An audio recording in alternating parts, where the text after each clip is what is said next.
Okay, guys, we are live. We are live. Okay. Good afternoon, everyone. Good afternoon. It's been an exciting first day so far. And for the next few hours, we'll be talking about crypto in the crypto masterclass brought to you by Binance. My name is Emmanuel. I lead Binance business here in Nigeria, and I'm with Tola on the call. Tola is here with me to also facilitate this session. The goal of this entire session is that at the end of the day, everyone should be able to understand the fundamentals of cryptocurrencies, how to buy their first cryptocurrencies, and also how to, make money basically from cryptocurrency, as it were. And we'll just start right off by just going through the slide we have prepared. Let's see, can I share my screen?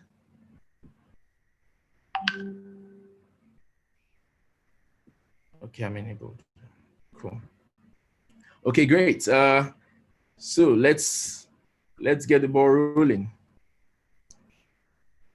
So cryptocurrencies have been talked about for a long time. I'm sure some of you have heard one thing or the other about cryptocurrency. Some have misconceptions about it. Some feel it's a scam. Some think it's a get rich quick scheme. Some think it's only for Yahoo boys. So there are a lot of things we'll get squared out today. But first, before we start talking about cryptocurrencies, we need to understand what money is. And money is basically a tool for exchange of value, right?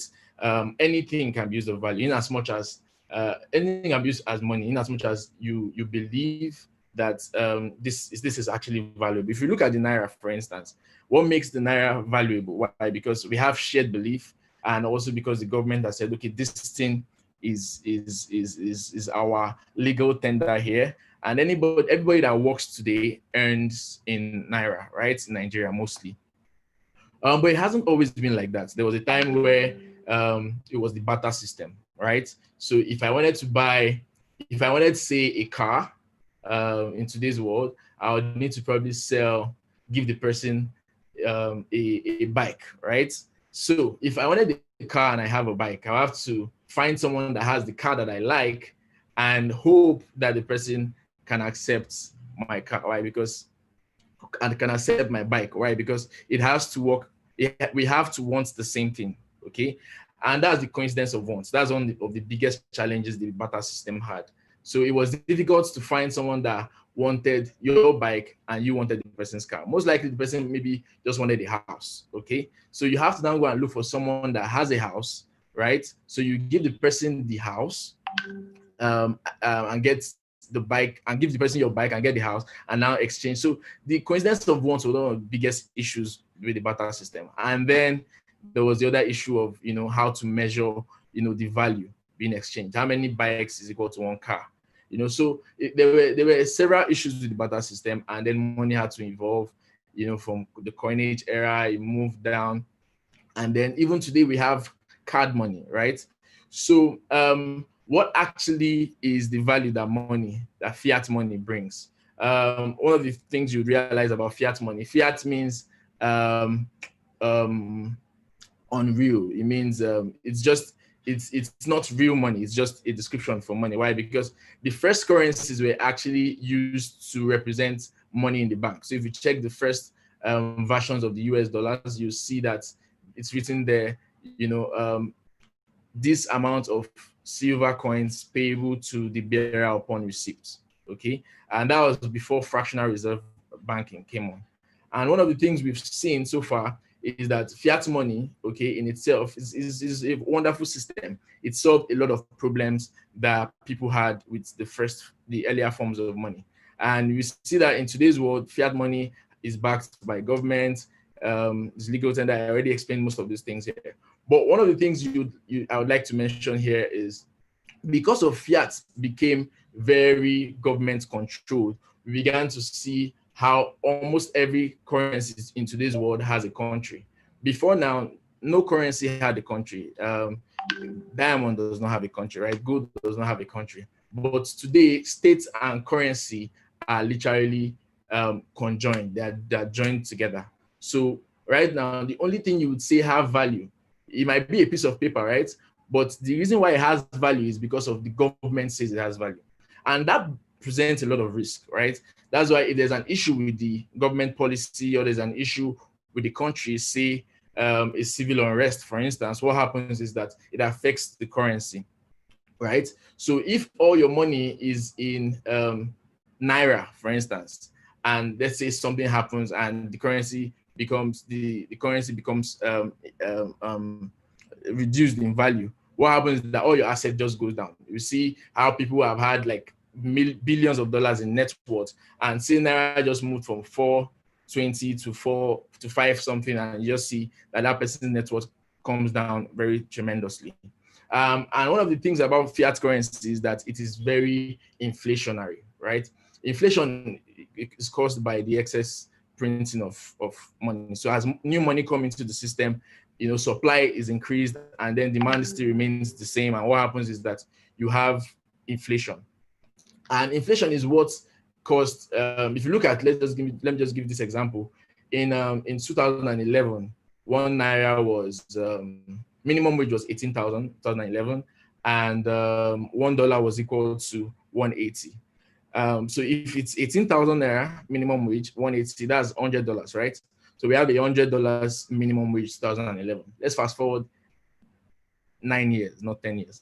So 9 years into the future, minimum wage is 30K, big money, right? In naira terms. But dollar is how much? Let's say 450.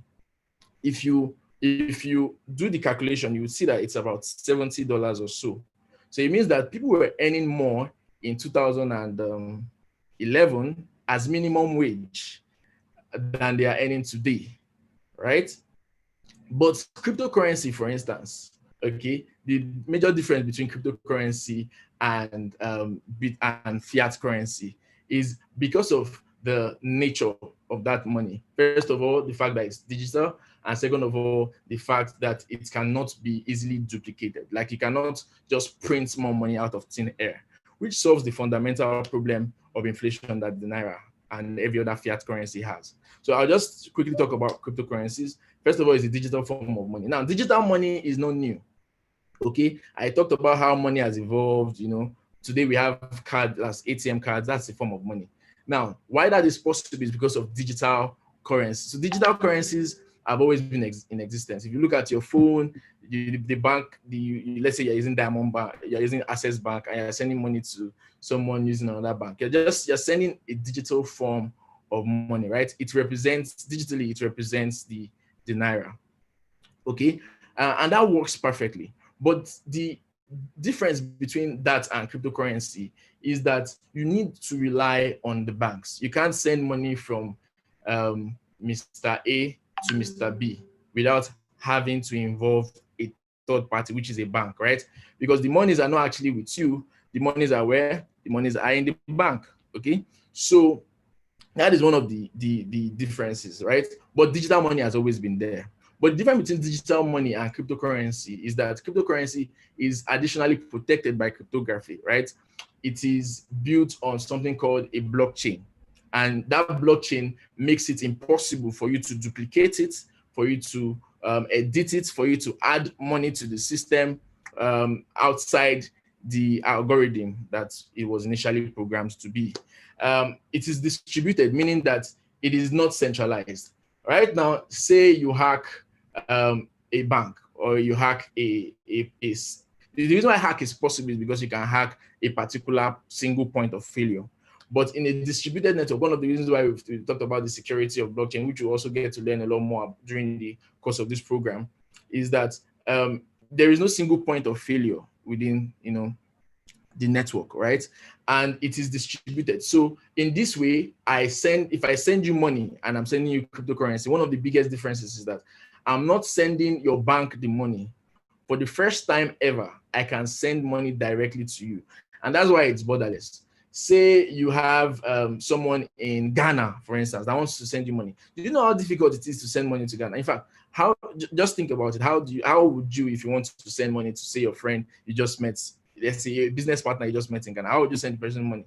First of all, you'll be looking for how to convert the money to CD, how to, you know, you don't even have a Ghanaian bank account actually.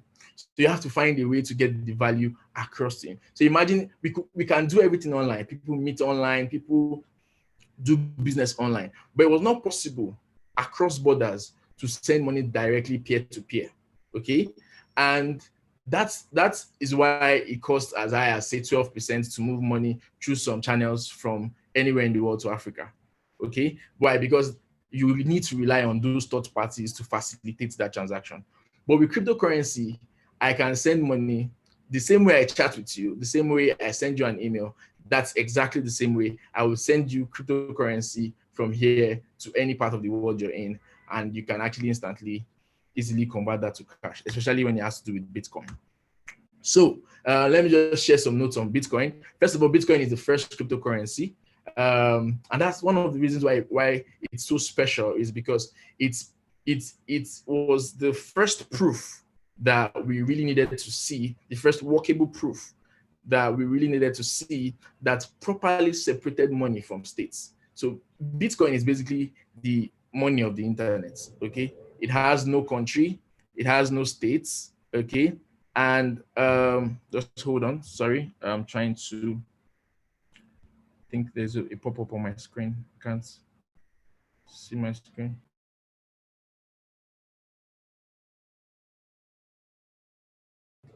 Okay, okay, I think I've sorted it out now. Where, let me share this again. Okay, so let me go back here. So basically, I was trying to explain. Okay, basically, I was trying to explain that what makes Bitcoin so special is because it's the first proof that we needed to see to separate money from states. So today, we can have a currency that is truly not owned by anybody, any government, and is completely decentralized. And to use Bitcoin, you didn't need to submit any ID, you didn't need to submit any, you can just literally buy Bitcoin and sell it. You can literally use Bitcoin. So this was one of the biggest moves to really Bitcoin the unBitcoin. So this is not about even banking the unbanked anymore, right? Because the unbanked can't even be banked really, because you still need to submit KYC and some other things, right? But Bitcoin actually made it possible for people in the most remote part of the world to actually access financial services. It introduced something new into the world, which we'll talk about, which is blockchain and all that. So Bitcoin is transparent. It means that unlike the money I will send you from my bank to your bank, if I sent you, let's say I sent you 20,000 naira. If I send you 20,000 naira, the only way you could prove, or I could prove that I sent you the money, is to bring my bank statement or that receipt, right? But if you say you didn't receive the money, the only way that we can actually settle that quarrel is for you to bring a proof from your bank statement that you did not receive the money. So there is all that, centralization. You need a third party to guarantee trust. But with cryptocurrencies, you don't need that. With Bitcoin especially, Bitcoin is transparent, right? It does not, if I send you money, I could literally take that transaction ID. Anyone can take that transaction ID, put it on the Bitcoin network, and see that this money was moved from this wallet to this wallet, and everybody sees it on the network, right? Every single person. Another thing about Bitcoin is that it is scarce, right? I was given an example about minimum wage. If you just compare the dollars, having $100 back then in 2011 would be, it's $100. Having $100 right now, if you compare it to Naira, it definitely would not be 18,000 Naira. It would be around 40K. That's just holding US dollars. Now, imagine holding cryptocurrencies. What will happen? Why it is so special is because it is scarce. Why? Bitcoin is only 21 million Bitcoin can possibly exist. And of that 21 million Bitcoin, if you share, let me just put it in the past, if you share all the Bitcoin that can possibly exist in Lagos, it will not go around, basically. That's how scarce it is. And it is open source, right? It means that nobody owns Bitcoin, okay? Nobody is the founder. There is no CEO of Bitcoin, as it were. And because it is scarce, it means that, and just to really emphasize on the scarcity, you cannot add new Bitcoins outside the 21 million. Okay, so it means that by the time all the bitcoins, for instance, are found, those will be the only bitcoin that the entire world would have to use. And the higher the demand, right, the higher the supply. Now, the higher the price. Then there is censorship resistance. Censorship resistance is one of the biggest things that I feel Bitcoin has provided for Africa. Africa is the most expensive place to send money to. Okay, and as we saw during the whole protest that happened earlier, we saw how Bitcoin became kind of like this rallying point for all the donations that were coming in, especially because nobody can say stop paying Bitcoin. Nobody can say stop using this. Now, with that presents a lot of challenges that everybody has talked about. People say, it's only the bad guys that use Bitcoin. But that is not true. But still in that light, actually, if you really ask yourself, who are always the first set of people to use a new technology in all the movies you've watched? Most likely, not the police. So if you see the police and you see the bad guys, right? Who uses the most advanced tech? Is always the bad guy. It's not because the tech is bad, but because they are always, the first persons to want to look for more ways to do whatever they want to do. But if you look at Bitcoin, right, as a technology, it is really transformative. Definitely, regulations are needed to guide the use and protect the consumer in a way, in terms of the companies that build around Bitcoin. But Bitcoin itself really is censorship resistance. Okay, I would speak more on it maybe some other time while I'm taking questions. Then who created Bitcoin? I emphasize this: nobody owns Bitcoin, but there is a creator. The guy's name is Satoshi Nakamoto. Okay, Satoshi Nakamoto, and is it's not even his name. Okay, it's a pseudonym to describe him. People think he's a group of people. Some think he's one person. Some think he's Chinese. Some think he's American. Something is from UK. So nobody knows who Satoshi is, right? But we know that he is the inventor of Bitcoin. And because of that, that's one of the biggest advantages that Bitcoin has. Because there is no face to it. There is nobody to say, oh yeah, I'm the owner, right? So it's a brilliant solution. The white paper was written 12 years ago. In fact, over the weekend, we just celebrated Bitcoin's 12 is it 12 years? Yeah, 12 years, because in 2008, that was around the time that white paper came out. And then it was launched in 2009, and then the inventor disappeared, right? So nobody knows where he is. So if you hear on one newspaper that the CEO of Bitcoin is dead, there's no CEO, okay? So now let's talk about what powers cryptocurrencies. Now, cryptocurrencies are powered by the blockchain. The blockchain is a distributed, decentralized, append-only ledger. It means that you can only add data to the database. You cannot remove data from it, okay? So think of it as a new way of storing information. Currently, if you wanted to store data, you can use different tools, different applications. But the difference between blockchain is the way, okay, that data is stored, that data is accessed, right? And a bunch of technical stuff, but I'll just explain a few things, right? It is a type of ledger, okay? And as a type of ledger, one of the first things to do with a ledger, I just talked about how it's a new way of storing data, right? And see it as a ledger, right? And one of the first things to do with a ledger is money. And that's why I think Bitcoin was the first use of blockchain. But Bitcoin is not the only use of a blockchain. Blockchain has several applications, as we would see in subsequent slides, right? But because of it's a trusted way of storing information, right? The first things to put there are financial transactions. And we've seen with Bitcoin that for the past 11 years of its existence, we've never had a downtime. Okay, there's no time where you say Bitcoin is down. You cannot send all that cannot happen. You would not hear with all the hack attempts that happen, DDoS attacks that happen every day. The reason why Bitcoin has not gone off is not the absence of people are not there. There are always people trying to hack Bitcoin, basically. So the fear of hacking Bitcoin is same as having the fear of hacking the internet.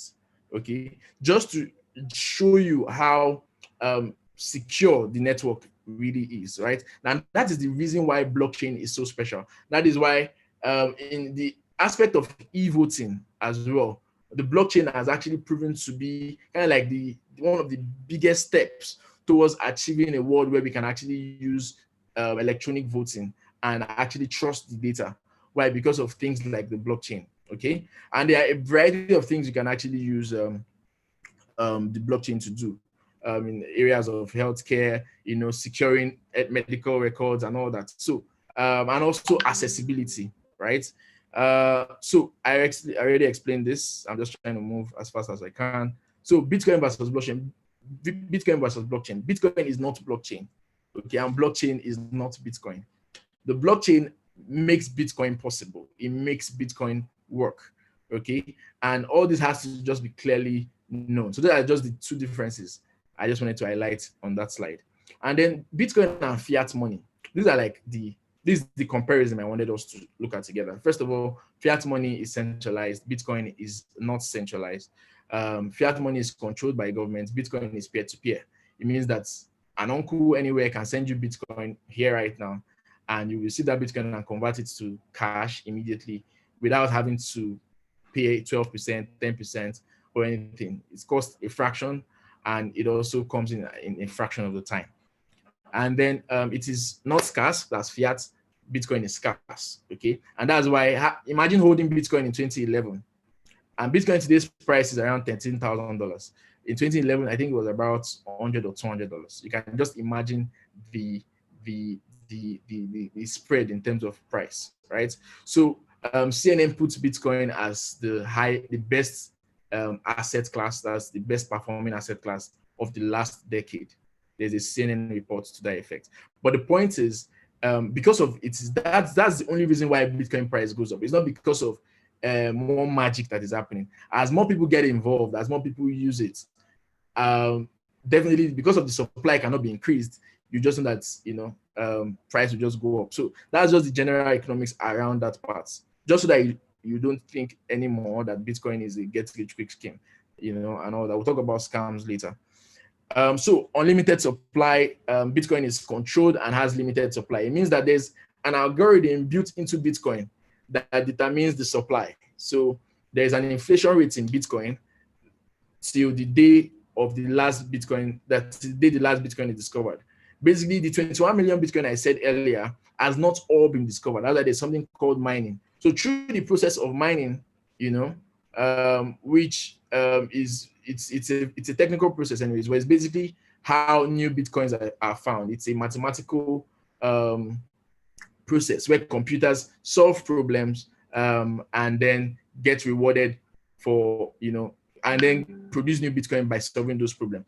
As they solve those problems, they secure the network. So mine is just like, if I send you Bitcoin right now, and the process of making sure that Bitcoin I sent you has not been sent before. Okay, that was the problem of having, let's say, Naira on the internet. The reason why you could not really have fiat money as it is, or the reason why currencies on the internet have not worked before is because on the internet, if I send you, say I send you $100, it wouldn't make sense if I can send the $100 to another person. Why? Because that's what happens now with the internet. If I send you a picture, I still retain a copy of that picture, and I can still use it for something else. That's why you could not really transfer value over the internet. You needed banks for all that, okay, and all the other parties that come in. But with the blockchain, so the blockchain now serves as the accounting engine, in a way where it makes sure that this money that is being sent has not been sent before, and the process of confirming that is through Bitcoin mining. There are a lot of resources online you can watch to learn about Bitcoin mining. Why it's very scarce, especially in this part of the world, is because of power and all that. There are other cryptocurrencies that use more, green ways of, producing new currencies. And then we have chargebacks for fiat. You see chargebacks. If you run an e-commerce site, you know that challenge, right? So you see people, you pay for something and you get back your money. That's what chargebacks are about. It's a very good user protection mechanism, right? However, for cryptocurrency, one of the biggest advantages, which to some could be a disadvantage, is that it is irreversible. So if I send money, okay, I cannot get it back. if I send money to a wrong account,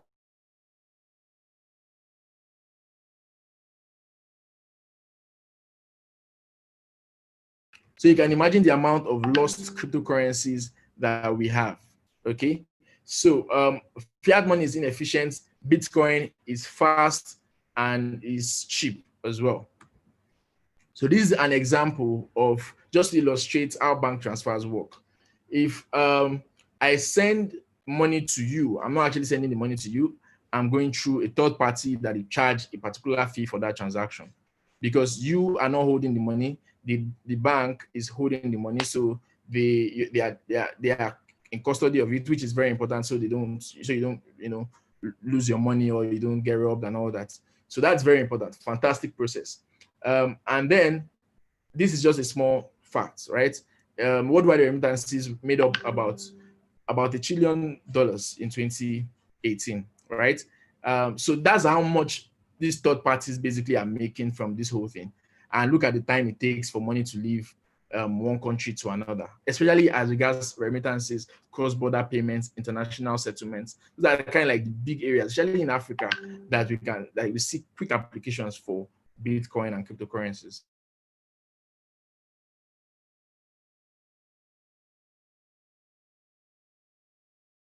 Transfer basically is quite the opposite, right? This is an example of a transaction that happened early this year. In January 2020, someone sent $1 billion and paid $0.49 in fees. This is the transaction. I told you about how Bitcoin is transparent. Everything is open to everybody in the world. Right? This is the transaction. This is one, right now, that $1 billion in January is $1.6 billion. This is the value of the it's amazing how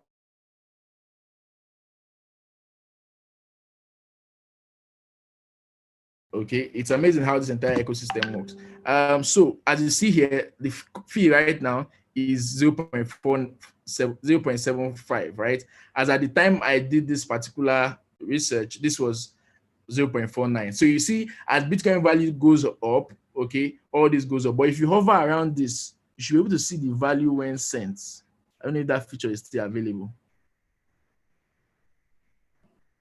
Okay, it's not coming up. You should be able to see the value when sent, so that you just see that. Imagine in just how many months this has grown tremendously. But the point here is, look how cheap it was to send this amount of money. Nobody knows who had this, nobody knows who had this wallet, but we just know that this amount of money was moved at a fraction of the cost you would see using any third parties. And then cryptocurrency wallets. So let me just talk quickly about cryptocurrency wallets. Cryptocurrency wallets, we have different kinds. We have hot, we have cold wallets, but the whole point of deciding what kind of wallets you should first of all come from the kind of user you want to be. As you know, I said that in cryptocurrency, if you send money to a wrong account, it's gone forever. You are in charge of your own transactions. Why? Because there is no bank here. So it means that every responsibility that the bank had, you have that responsibility now. Okay. So you are in charge of your security, you are in charge of your keys, you are in charge of being sure that nobody is validating the address for you. Like, you put an account number, you see a name come up, you say, okay, let me say, if you put a wrong wallet address, which is equal to account number in banking terms, you would send the money to the air, right? So there are wallets like custodial wallets. I'll just explain it in custodial wallets and non-custodial wallets. Custodial wallets they work kind of like banks, right? They hold the money for you. All you just come is just log in with your username and your password, and you have access to it. And you can talk to support. They can help you and all that. If you send to a wrong account, they can even send the money back to you if it's within their app and all that. But the disadvantage there is if they hack, let's say, the company and steal the bitcoins, because they can't hack bitcoin, so they can hack that bank in quotes, where the custodial wallet, and if they steal the money, your money is gone. Okay. And a bunch of other things that can happen. So there are risks there. So you have to trust the company, right? And then the non-custodial wallets. Non-custodial wallets are exactly the type I told you about earlier, where you are the one in charge of everything. So even if you lose your phone, you lose your laptop, and you don't know anything anymore. All you need is just have your key. It's called your private key. With that private key, you can put it in any wallet that supports non-custodial storage, and you just see your cryptocurrency. Why? Because the cryptocurrencies are not actually with anybody; they are in the Bitcoin network. So to access that cryptocurrency, what you really need is just a key. Once you put your key in there, you see your cryptocurrency. So nobody, even if they hack all the companies in the world in one day, your cryptocurrencies will still be there, right? Because it's inside the network. So there are both advantages and disadvantages to both of them. A new user typically wouldn't want to, hold his or her own cryptocurrency by himself. And also very big users, typically rely on some custodial services to hold their Bitcoin, for security, at least a part of the coins and all that.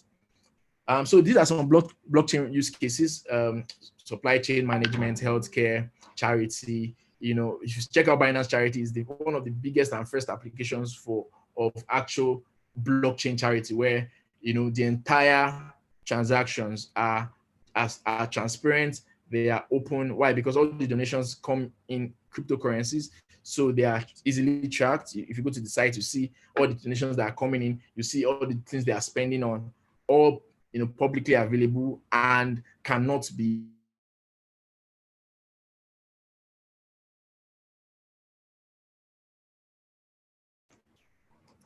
okay, sorry about that. I had a call. So you cannot manipulate those numbers because it is on the blockchain. So anybody that sees those transactions know that it is true and they can count on it. Okay, and then we have DeFi now. I'll talk briefly about DeFi subsequently. So remittances, this is important. I've talked about this. Sending money, especially receiving money in Nigeria, becomes easier using cryptocurrency. People can send you Bitcoin and you can instantly convert that to cash right here and right now. Supply chain management, a lot of companies, including automobile companies, are using cryptocurrencies to, track supply. Pharmaceutical companies pharmaceutical companies are using cryptocurrencies to track, for people to be able to verify the drugs that they use in a secure network. In that way, you are sure that you can't lie about whether the drug is real or not. So there are a bunch of applications there as well. And then in healthcare, you've heard several times how medical records were stolen and all that. And there's one big issue we've seen over time where you go to this hospital, you have to, get a record there, go to this hospital, get a record there. So there is no central, and I see a lot of applications of people coming in to build, tools that hospitals can use to just know a medical record of somebody and just have that, and trust that information. So blockchain is one of the ways of storing that data in such a way that you can be sure that medical record is actually correct, and then you can also be sure that it cannot be stolen by a third party and cannot be accessed by people who do not have the keys to access that database. And then DeFi is one of the biggest applications of blockchain that has led to many benefits. So we see there's now a kind of like global access to financial services. The same rules apply to everyone. There are sites for auction. There are sites for lending. People borrow from DeFi projects to use, for whether trading or whatever else they do. So DeFi is basically decentralized finance. Okay, it is kind of like everything you see in financial services being replicated on the blockchain.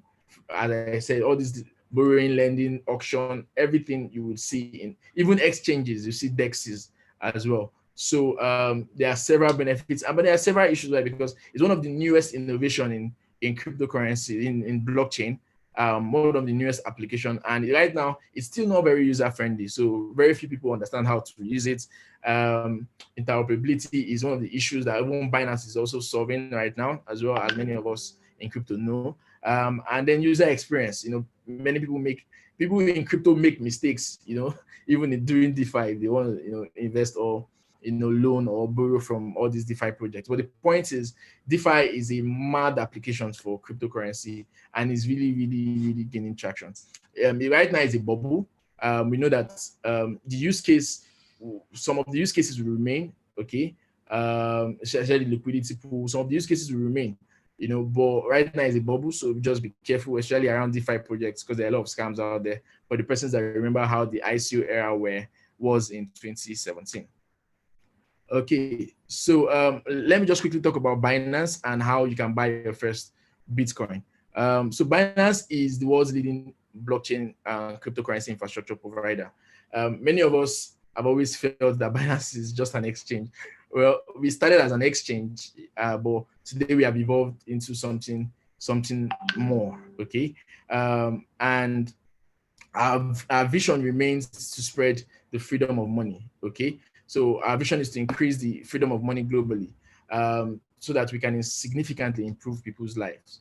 When we started in 2017, it took us 5 months to become the #1 in the world, and we celebrated our 3-year anniversary. I think that was 2 months ago, and we are still the #1 globally. We have users from over 180 countries. We have team members from over 40 countries, and our interface is in over 15 languages. So this is how the Binance ecosystem looks like. So you see, it's not just an exchange. The exchange is at the core of Binance, actually, you know, but there are a lot of other things around Binance. Okay, we have Binance Access, we have widgets, we have Binance Research, we have Academy, one of the biggest educators of people in the entire crypto space. We have Binance Charity, we have Binance Labs, we have Launchpad, and then there are a bunch of companies we also own. You see CoinMarketCap as well, Trust Wallet, which is a non-custodial wallet I told you guys about. And there are a bunch of things you find in the Binance ecosystem. And especially I would like to mention, you see, we have Nigerian Naira, where people can actually deposit and buy cryptocurrencies with their Naira directly. So basically, it's the best of both worlds, okay? Best of the fiat world and the cryptocurrency world. So for you that you're a newcomer into cryptocurrency, on one platform, you can meet all your needs, basically, from the cheapest deposits and withdrawal fees to the cheapest and fastest ways of, you know, doing business, to the fact that it is really, really convenient, especially with our user interface. So these are the 3 ways basically that you can use Binance with the Naira aspect. So right now you can actually do bank transfers and make deposits directly on your Binance wallet and buy cryptocurrencies there. You can use your cards to do that. You can use the P2P parts of Binance to also do that, but that's by buying directly from somebody. So there's a whole market for thousands of users that go there and, you know, buy from each other. And then I'll just do a quick demonstration on how you can buy your first Bitcoin, and also just show you guys how the Binance interface looks like. And then there's a small promotion here for those of you that would sign up. I'm sure they are sharing the link right now on the chat. If you sign up using that link and complete your first crypto purchase, so sign up, deposit Naira, and buy your first Bitcoin, you earn $5. $5 is around I think 1,000 something Naira or so. So that's just, you know, putting it out there. Let me just do a quick demonstration before we call in Tola to come in and continue from here, because I really want us to really see how we can take advantage of this, even in terms of how to make money, right? From all these things I've talked about.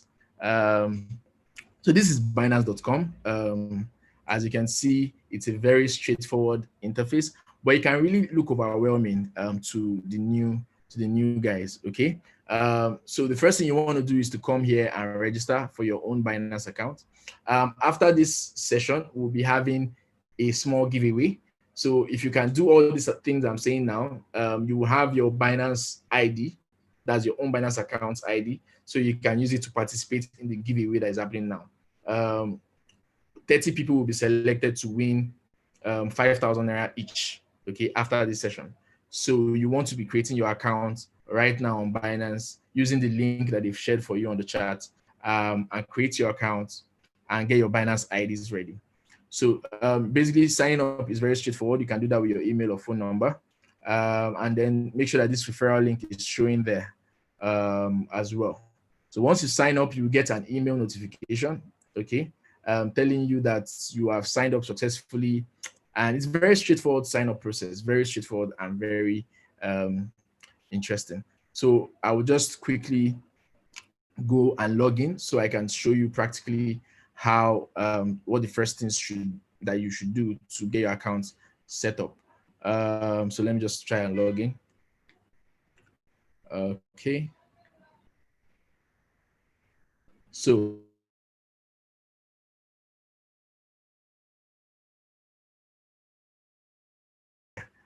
and one of which is the one I have here called Google verification. I would show you how that works shortly. So Google Authenticator is basically an app on Play Store. You can actually download the app right now, and that app generates OTP. That thing you call OTP that you get when you want to make maybe a card purchase.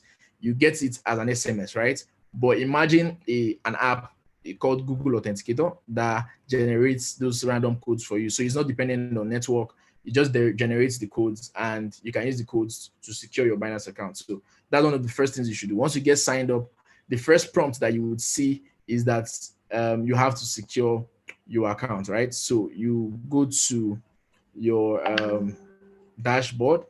This is the first place you come to when this is the first thing you see. You see that you want to secure your account, and you go to identity verification, verify your identity, and let me see. So this is an already existing account. Let me see if I can get a new one. Okay. So basically, once you come here, so that I'll just speed up this process so we can do the demo.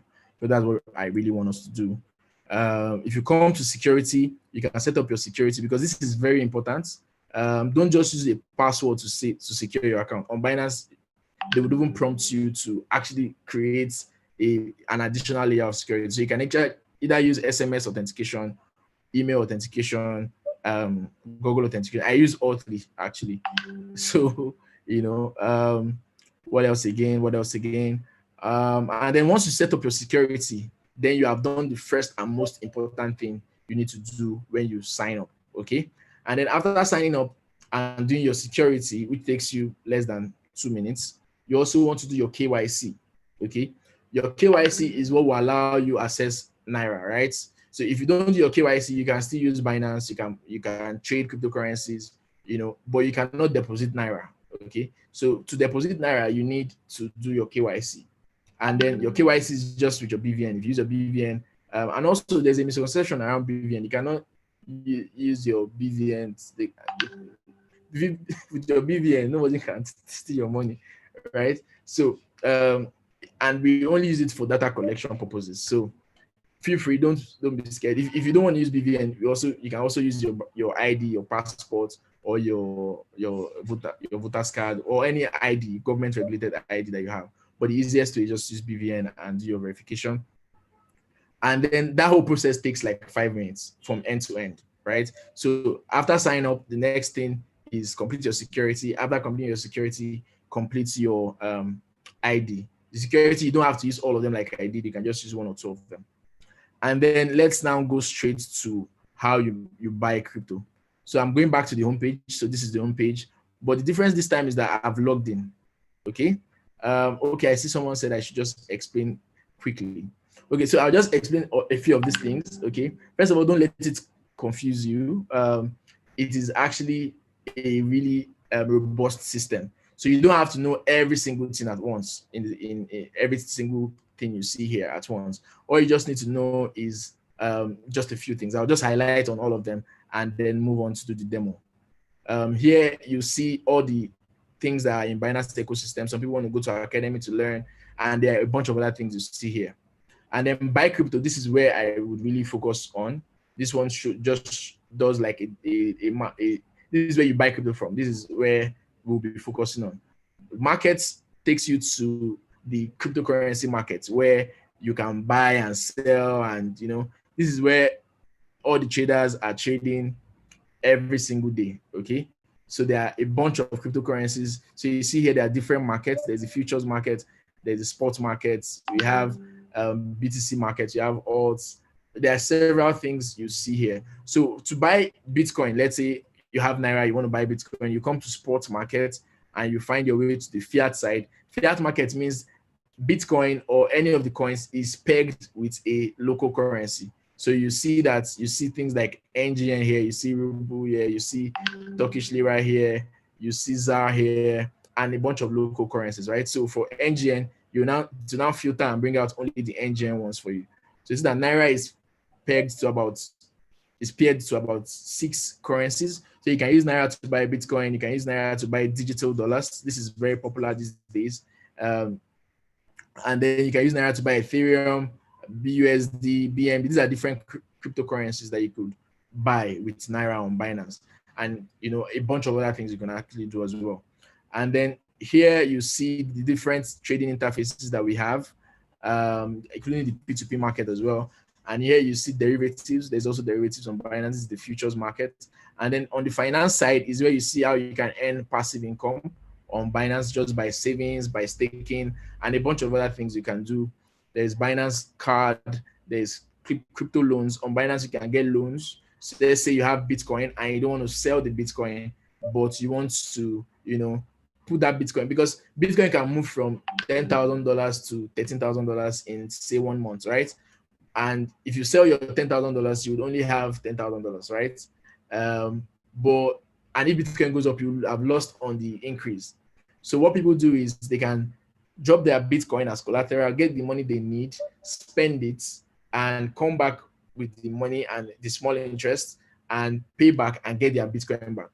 Okay. So it's a way of, a lot of people that believe in cryptocurrency, especially the price action of cryptocurrency, just typically don't want to sell, and they just, instead of selling it for cash, they just, get cash, use the cash, come back and get the cryptocurrency back. Okay, so that works as well. So let me just switch this to Naira. So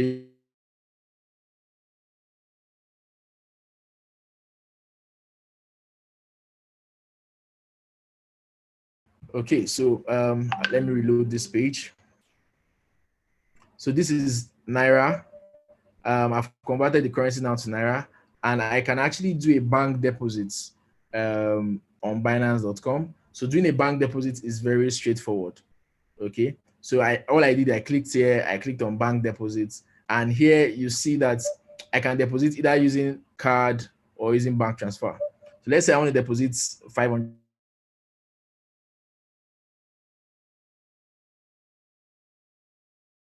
Let's say I want to deposit 500 naira.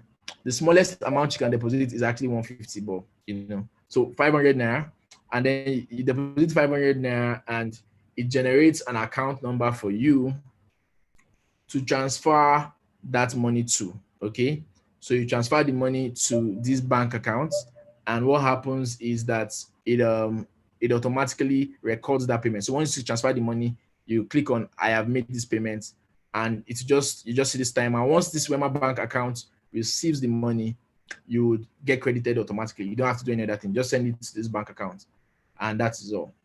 Okay, so that is how you make a deposit for bank transfer. For card, is still the same process, really.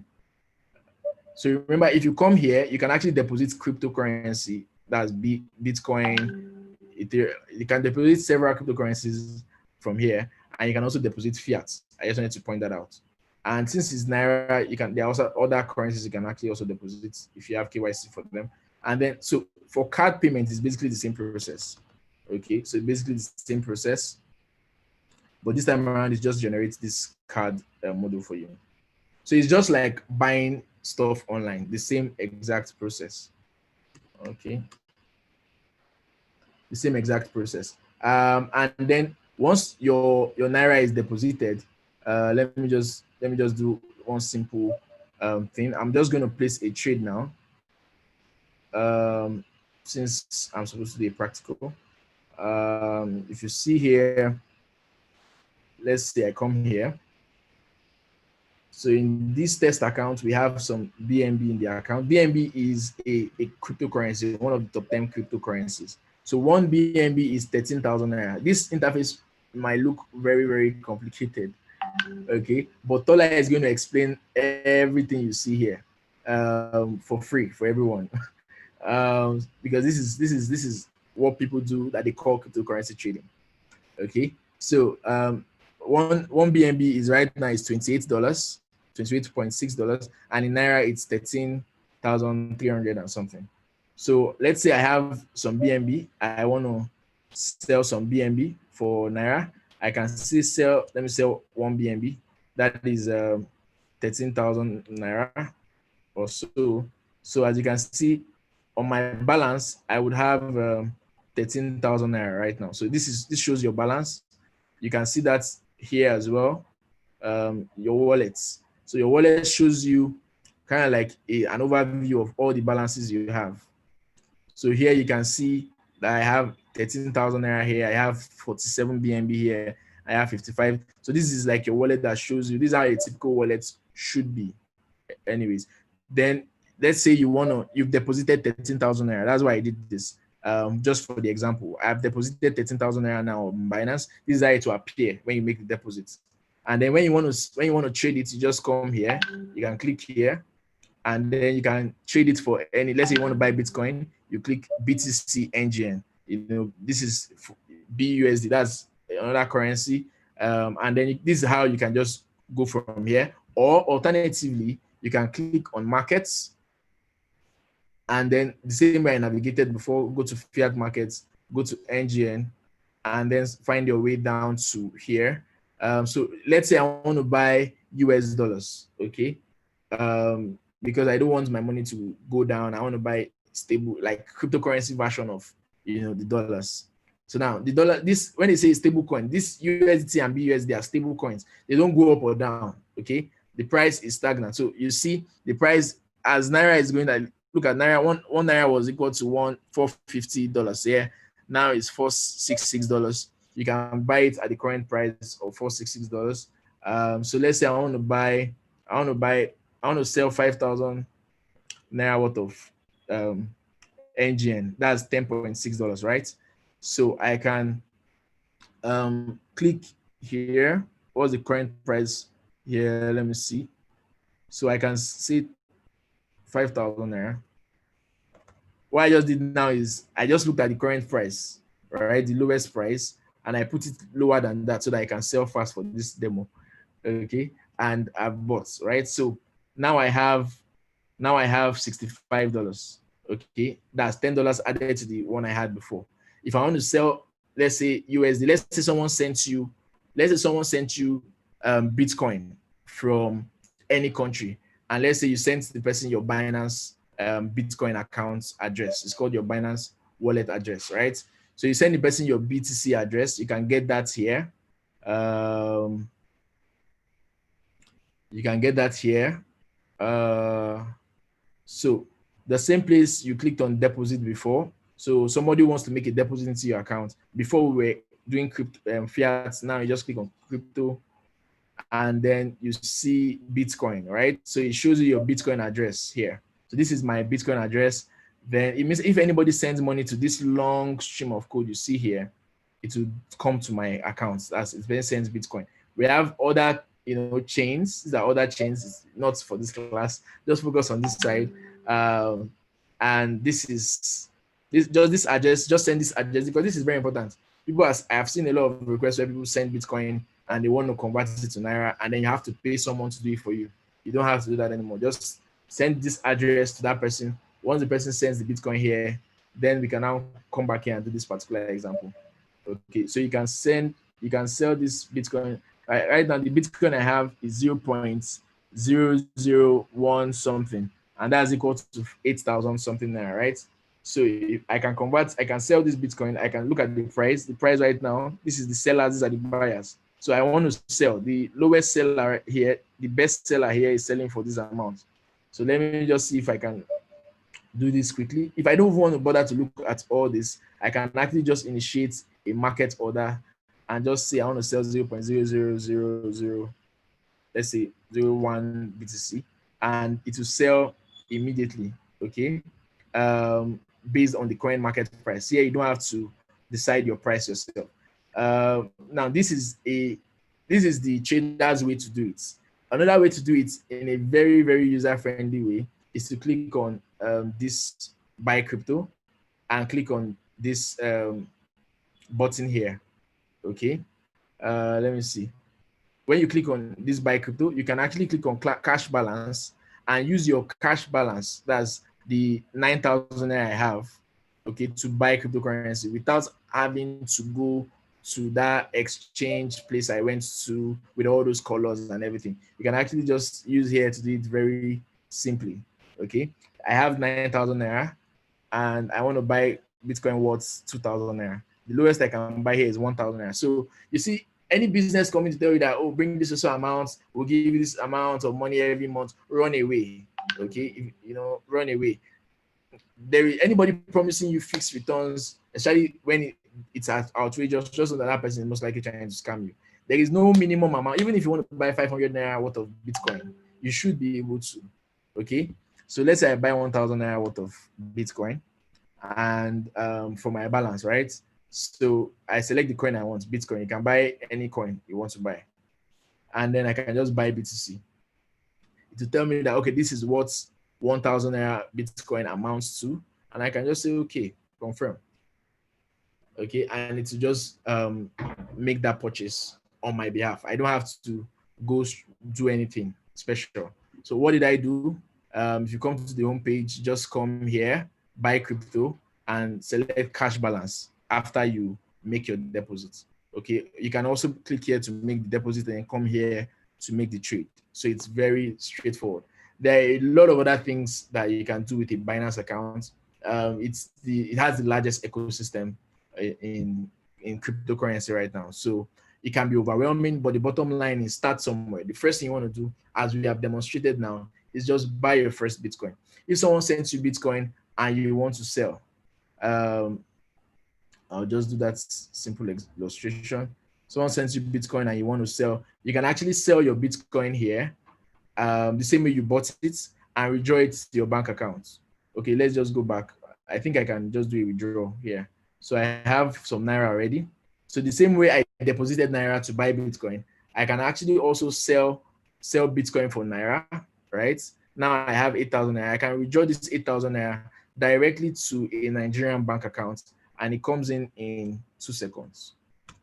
Okay, so 5,000 Naira, the charge here is 300 Naira. So I will get 4,700 Naira.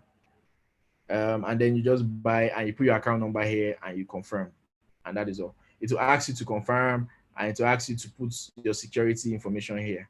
So this is all the tests you have to pass. You have to put your email, you have to put your phone number, you have to put your Google before you can withdraw. Now this is my own setting. You can set your account anyhow you want to set it. Okay, but bottom line is, this is just kind of like a general illustration of how you can buy your first Bitcoin. It is very simple. Okay, just don't try not to rely on people to buy these things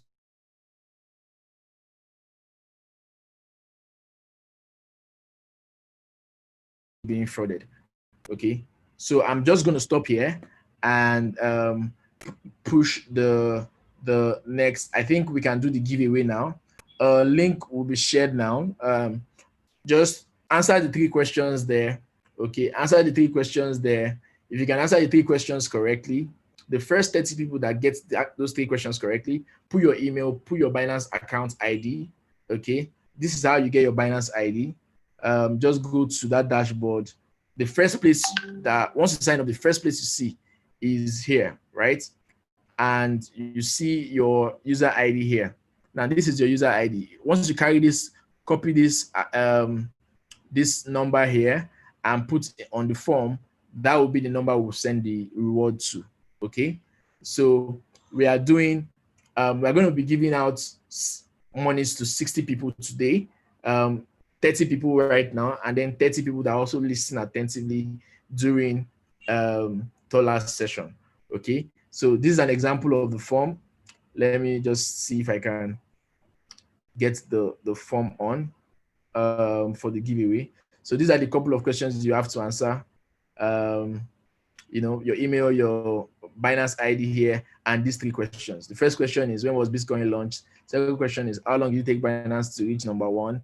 Third question is, how much does it cost to deposit Naira on Binance? So thank you very much. Tola, over to you. We have, I think, about 40 minutes to go.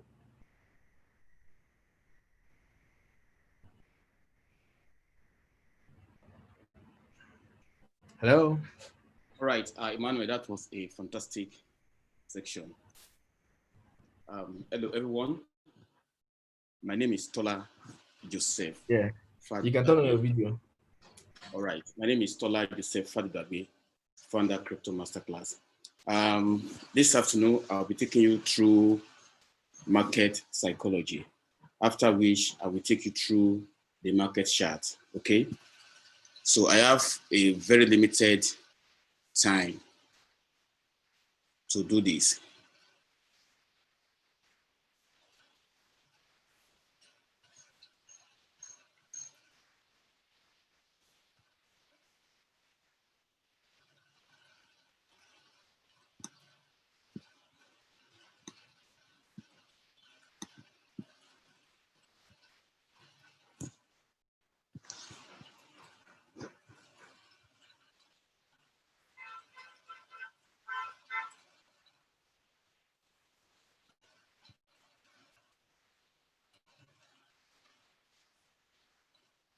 All right, please, I want to be sure everyone is seeing my screen.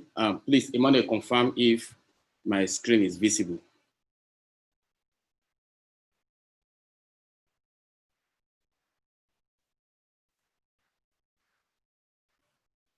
I can't hear you, please, Emmanuel. Please confirm if my screen is visible.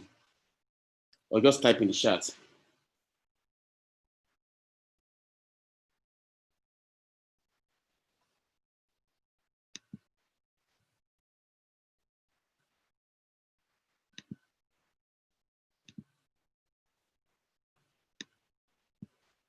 All right, fantastic. Okay, so this afternoon, I will be doing any kind of presentation, but instead, I'll be doing some kind of practical illustration, okay? So I have two characters here with me. The first character is Tobiloba, okay? The second character is Jayola. Now, these two people, they are cryptocurrency traders. Meanwhile, Tobiloba is a newbie, while Jayola has been in the market for a very long period of time. So technically, they both have different understanding and approach to the financial market. Now, Tobiloba comes to the market, okay, based on what he might have heard about Bitcoin going up, people buying Rolls Royce, Lamborghini, building houses, and all that. And Tobiloba is coming from a new environment to the crypto market. Perhaps Tobiloba may be a banker or a footballer or that. Now, coming to the crypto market, in his own mind, he wants to come and also share from the global cake, because cryptocurrency is actually a global cryptocurrency, a global currency. Now, the first thing that Tobiloba lacks here is poor market education. Now, before that, trading philosophy is actually a prevailing sentiment of financial market. Prevailing in the sense that it always occurs. It is a philosophy. Just for instance, if you're a football fan, there is this belief that there are some teams based on each league, there are some teams that are qualified to win the trophy for that season. If you go to England, you can say, okay, you can count like 4 teams that may contest for the trophy. You may say Liverpool, Everton, Man City, Chelsea, and all that. If you go to Bundesliga, you want to say, okay, Leipzig or Dortmund or Bayern. If you go to League One, you want to call PSG. If you go to Italian Serie A, you want to call Juventus and all that. So this is a prevailing sentiment of financial market. There is always this understanding in the minds of all traders. Now, Tobiloba here is a newbie. So he obviously have a different philosophy compared to Jayola. Now, one thing is that Tobiloba has poor market education. Why? He doesn't understand liquidity. Okay, no chart idea. Now, if you ask Tobiloba, why are you buying this coin? He may tell you that he is buying because the price is low. Meanwhile, the price may be low because the team might have dumped that project, they might have abandoned that project. So Tobiloba is not aware of checking liquidity. Now, let me tell you, if you have land everywhere, for instance, if you can't convert to cash, that land is not directly or inversely equals to cash. It is worthless. Until you're able to liquidate an asset, it is not money. Until you're able to liquidate an asset, it is not money. Now, Tobiloba has poor market education because everything that is centered or everything around cryptocurrency, the end point is liquidity. The only reason why you wake up 4 a.m. in the morning, dress and go to work is because you want to get paid. It's because you want to make money.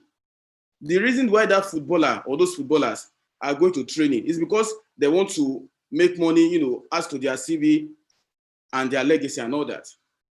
Now, a time comes that Tobiloba is looking into the market that, hey, look at this coin. If I don't buy this coin, this coin has gone up from 2% to 30% in 24 hours. Now, Tobiloba is having confidence in the market, based on 24 hours market change, news media, there is a news that, hey, India banks, maybe particular India bank, 34 branches will soon be servicing crypto. PayPal will soon be on PayPal, you will soon be able to buy and sell crypto. And then suddenly Bitcoin price is going up. Tobiloba is not having confidence. Mind you, Tobiloba lacks market education, but he's having this confidence that nothing will happen. Let's go there. Then a time comes that FOMO sets in. Now, FOMO here means fear of missing out. Now, a coin is going up. Tobiloba jump at the bandwagon that yes, he is about to cash out. Tobiloba is happy that finally he will soon make his first money from cryptocurrencies. And this exactly is what happened in year 2017. I mean, you can wake up to your newsletter. You may have more than 20 newsletters are waiting for you to read. Because in 2017, so many market activities, coins from lending platforms, ICOs, almost every day you have new projects. And most of them were demanding for Bitcoin to participate. So there was huge demand for Bitcoin. And the price of Bitcoin, within 19 days, 19, moved from $7,000 to $20,000. People were just buying, like cashing out, they were happy. Meanwhile, someone like Jayola that has been in the market for a while, they were selling while someone like Tobiloba was buying. Now, Tobiloba right now has that fear of missing out. He begins to buy, not understanding the market, not knowing if he was buying at the peak of the market. Now, when you're trading at the peak of the market, believe me, it's like you are trying to, you are playing a very dangerous game. It's like you are standing at the top of a skyscraper. Very dangerous. Now, a time comes for market correction. In the cryptocurrency market, the chart is not programmed anyway. All those charts you are seeing, we are still going there. All the charts you are seeing are actually the behavior of traders. When someone sells, the price goes down. When someone buys, the price goes up. Then a time will come due to FOMO. We have people rush to buy that coin in the market. Then the price was getting traction going up. A time will come that market will run out of buyer. Meanwhile, while they were buying, while someone like Tobiloba was buying, someone like Jayola, on the other hand, was selling to make profit. Tobiloba was providing liquidity for Jayola that was cashing out. Now, it goes to a time at that peak, the market was no longer going up, and then a market correction happens. Market runs out of buyers. Early buyers dump. While you were shouting that this particular market must move from $1 to $10, buyers, early buyers that have idea of the market, they were selling. Then what happens? Market start bleeding. Red candlestick everywhere. Now, Tobiloba right now is Tobiloba begins to panic in a state of melancholy that what is happening? I think this thing should be going up now. He takes phone, calls Emmanuel, what is happening? He takes phone, calls Tola, what is happening? Then Tobiloba's portfolio goes down. Tension hits, frustration as well. Then a time comes that Tobiloba was waiting. While waiting, he was saying the Lord's Prayer. God, please, make this just go back to where I buy am. I go run more for the market. Tobiloba was waiting for his capital to just come back so he could exit the market. But let me tell you what happened at this point here, this one point. The opposite is happening right here. What was waiting, early buyers are still jumping to take profit. 30%, 20%, 10%, 5%, depending on how they want it. And the market bleeds. Then a time comes that Tobiloba exits the market at a loss.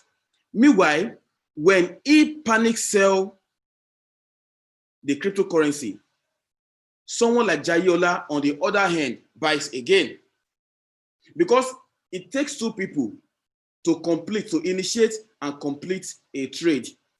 A trade happens between two people. It's an exchange of whatever thing. Now, when Tobiloba panic sell, Jayola buys the dip again.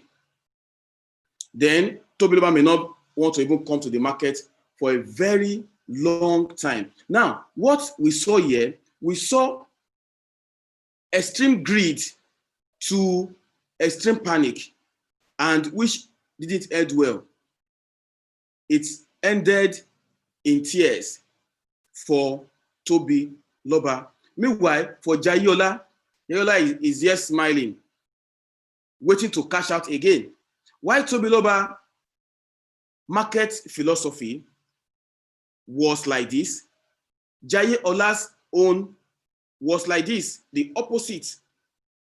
Okay, now let me show you something. Let's go to the chart. Yeah.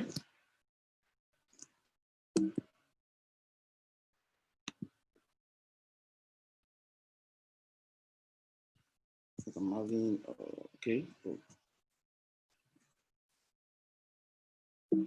Okay.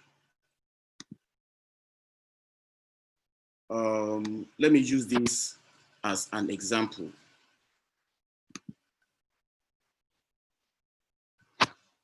Now, for Tobiloba, as we said earlier,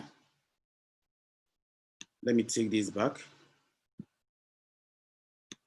There was a time that this particular market here went from around, I think around 4 or 40 cents to over $2. Okay, let me use this point to explain.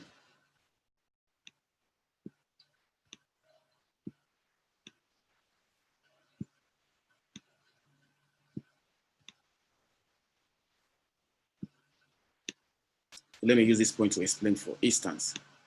Now, like I said earlier, Tobiloba came to the market without understanding the market chart, without knowing maybe it was a good time to trade or not. Now, it probably come when the market was around this market price at around 7.5 cents. Then it was washing. There was a news partnership and all that. Market was going up, going up, going up, going up, went up, and Tobiloba was like, oh, he would have made money if not that he didn't take action on time. Then eventually he bought at $1.3, for instance. Now, this is a tip. You don't do that. In fact, the 24 hours change may be showing 50%. Why do that? I mean, it's like you are standing at a bus station. Obalede CMS. Then the bus comes.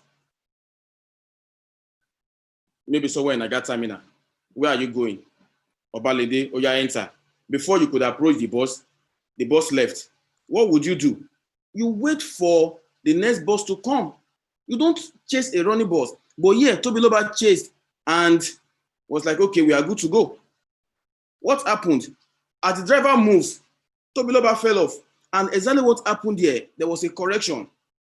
Because he bought at this tip, the market ran out of buyers. Let me tell you, before the price of any cryptocurrency can move from $1 to $2, someone has to buy at $2. The price of any cryptocurrency doesn't go up by abracadabra. It is not a magic. It is not white elephant project. It's very simple. At $1, for it to move to $2, someone has to buy.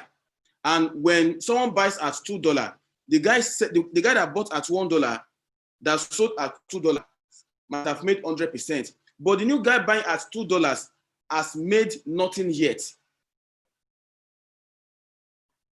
Now, the market goes down to this point. Tobiloba became angry, frustrated, and he exited the market. Now, all these things here, they are very important. It is called technical analysis. If I am a coach of, let's say Manchester United, for instance, if I have midfielders like Pogba, like Bruno Fernandes, and all that, and I want to play a team like Bayern Munich, then why should I play Lingard, for instance? So technically in the market, if the market is up at this resistance, why do you want to jump at it? Something happened. Actually, I entered a trade. The trade took, I think, last month, 26th or so.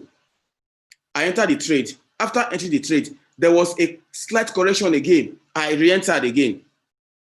Then yesterday, being Sunday, I took profit of over 1 Ether. The first one was around 0.2 Ether, second 1 Ether. And someone was like, it's like I use juju. It not be juju. It's understanding that, hey, it is a good time for me to enter the market.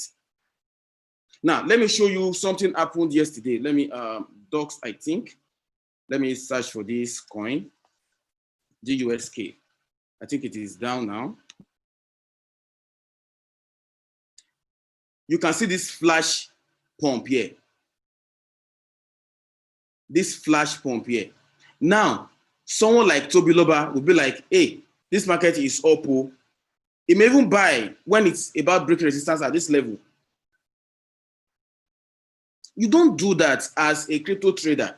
You enter when it is very safe. When that bus, when they go CMS, don't slow down, don't pack. And when is that? When the market don't slow down, then pack very well. You can now enter. Don't enter when the market is going, when it is running. GR2, GR3, you want to chase a moving bus? You don't do that. So this is trading philosophy, trading psychology that many people don't understand. They feel like, hey, for you to be able to trade cryptocurrency, you need this strong mindset. No, it's about understanding how the market works. Very important. And for you to understand, you need this template, because this template is about green going up and about red coming down. When you see green, this green will not continue forever. There must be a reversal, because the market will get to a point that buyers don't want to buy. Now, for instance, I have envisaged Bitcoin to break out of the all-time high next year. Now, if it breaks, let's say it goes up to $25,000 or even above. Personally, once it is on the rise and I have taken my initial profit, I will just stay off the market until there is a correction. I am very patient like that. I can be very patient. Why? Because I have learned this over the years. Don't chase pump. Sometimes I see markets that has gone up by 1,000%, and people are still buying. Like, they even chat me up on WhatsApp that let them try. I can't do that until it retests a support, a bottom. I am not buying. That boss has to slow down and pack for me to enter. Then we can now go to Obalende or CMS. I won't chase that boss once it is on the rise. I won't change it. I won't chase it. So all these things are very important. Very important. Another thing I want to talk about here is the order book. Now, this you are seeing here, these figures you are seeing here, they are not, what's it called? It is not a magic. People are actually the ones trading here. These red orders here, they are the sellers. Why these green are the buyers? Now, if you come to this market, you want to trade, let's say this particular market, once you enter your selling price, for instance, it will add to the order book here. Let's say you enter at 0.0475. Your own order will come below this. If you're selling, let's say at 0.0472, your own order will come above this. And when someone buys at your price, it triggers. When someone sells at their own price, it triggers. This order book is actually the list of the prices buyers and sellers want to transact. Now, let me compare this with a boutique. For instance, you go to Oshodi market or Arena at Oshodi, or even at CMS. Now, look at those guys selling shoes, wares, and all that. It is like an order. They are the sellers. Now, you being the buyer, you come to the market to negotiate. Now, when a trade is initiated, the current price of that market comes up here. And just take, for instance, okay, let me go to the Bitcoin market here. BTC, USDT.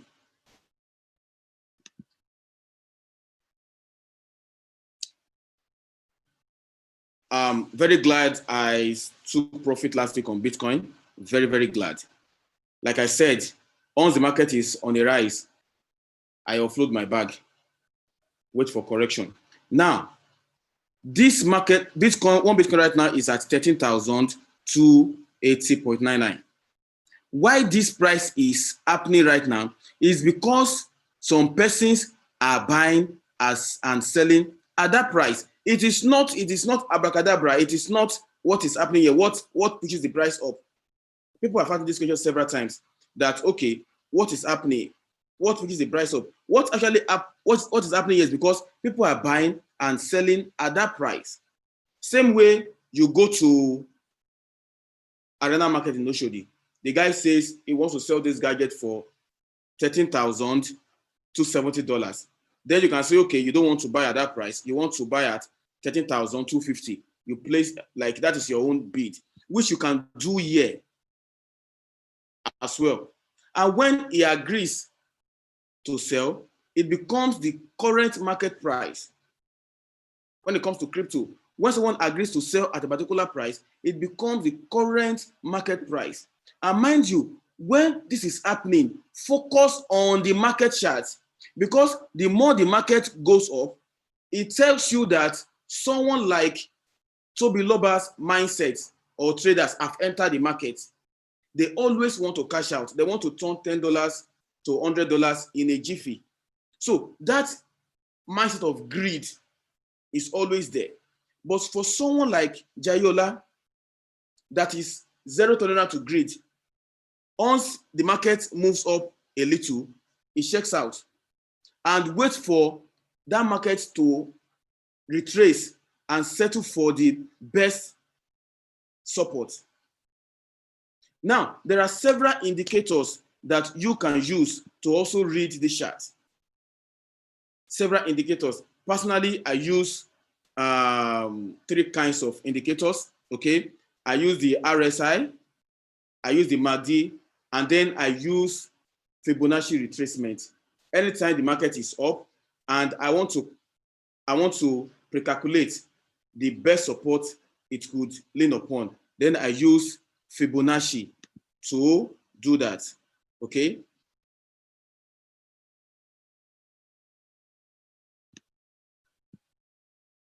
So this may not be clear enough, but I use something like this.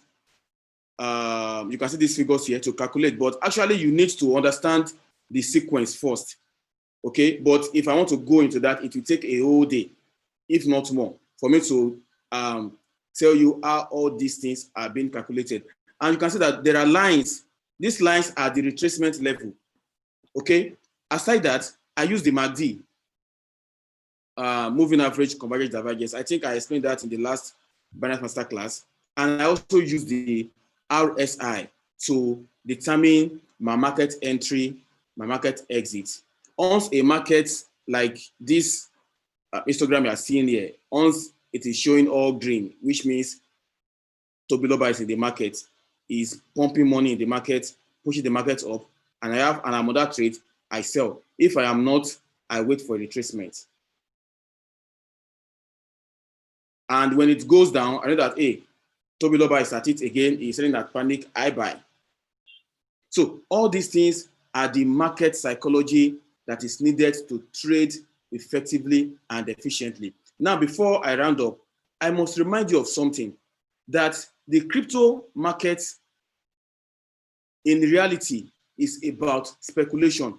So don't feel like, hey, if I come to buy Bitcoin right now at $13,308, I should be able to sell at $15,000 next week. It doesn't happen that way. Or you think that, hey, this market should go down to $4,000 so you can buy. It doesn't still happen that way. People are still waiting for Bitcoin to go down to $1,000 since last year. That's not happened. Whereas people have traded this same Bitcoin back and forth and have made so much money. So it's about speculation. And that's why you must understand all these things. It's not about, let me try my luck. People bought this particular coin here. It was, one of it was over 1 BTC. Where is it? YFI BTC. Okay, yeah. One of it was over 3 BTC recently. But right now, 1 YFI is just 0.78 of 1 Bitcoin, which is 10,510. People were buying. Oh, it is DeFi, it is this, it is that. They were buying. Meanwhile, this coin came out of the blues, started shooting up. People were buying. For someone like me, I can't buy. I won't buy because I understand the danger in such market, the high volatility.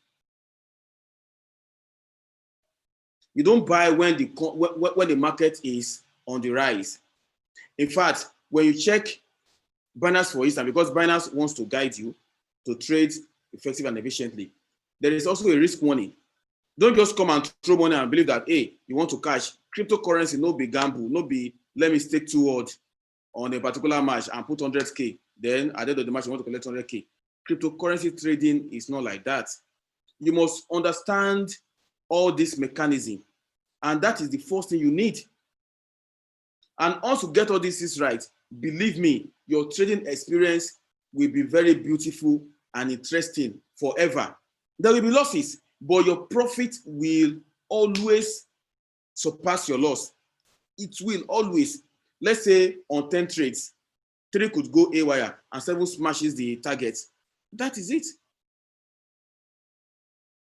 Okay, so one more thing here is we have different time frame. So based on what you choose, this chart will change. Okay, if you select, let's say 12 hours, the chart will change slightly. You can see. If you select 1 hour, it will change. So it depends on the time frame you want to choose to trade. 2 hours time frame, it will change as well. But what I use personally for short term trade, I use the 4 hours time frame. Then for long trades or long term, I use the 1 day time frame. Okay. All right. So that will be all for now. Hope I have not spent. Okay. I think I was right on time. So that will be all for now. Thanks for listening, and we meet again. Thank you. Yeah. Thank you very much, Tola, for joining me to do this. I am sure that everyone has learned a thing or two. Right now on the chats, our team is sharing the second giveaway form. And the second giveaway form contains a couple of questions from Tola's session. Just go ahead and quickly answer. The same rule applies. We'll be giving rewards to the first 30 people. The first 30 people will be winning 5,000 naira each, right? 5,000 naira each should be given to the first 30 people that answer the question. Another promotion that is also on right now, everybody that signs up using the specified links, okay, anybody that signs up using the specified link and completes his or her first trade would win up to 5,000 naira. So whatever you deposit, you get 50% back up to 5,000 naira. So if you deposit 10,000 naira and trade and buy Bitcoin of 10,000 naira or any cryptocurrency, you would get 5,000 naira. If you deposit more than 10,000 naira, you still get 5,000 naira. So go ahead, and I think we have a few more questions, minutes. I don't know if we can take maybe 1 or 2 questions, organizers. But I know there are a lot of questions. If you have more questions, Tola, please let me see if I can share my screen. I would put on the screen now the Binance Nigeria Telegram group. The Binance Nigeria Telegram group is Binance Nigeria at Binance Nigeria on Telegram. If you go to that group, we have our support team there that would attend to all your questions. So go to Binance Nigeria Telegram group. Okay, let me see. So Binance Nigeria Telegram group. And we have a tutor promotion going on right now. If you want to spread the news about Bitcoin, you want to teach people about cryptocurrency, you've known about it for a while. If you organize an online event, you can earn up to $500 per event. And then so keep in touch with us here.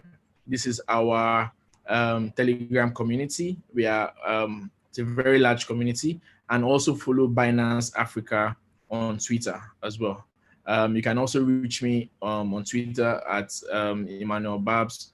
And yeah, thank you very much, Nigeria Fintech Week, for making this possible. Don't forget to sign up using that link, complete your first NGN trade, and earn up to 5,000 naira. I believe we've covered most of the parts. These are the questions on the giveaway form, so you don't fill another form. These are the questions on the giveaway form, based off of Mr. Tola's session. So yeah, thank you very, very much for, I believe we've all gained a thing or two from this session. And yeah, all the rewards will be distributed before the end of this week. So thank you very much. Would share the winning list with the organizers so they can also share the information with you as well. Thank you very much.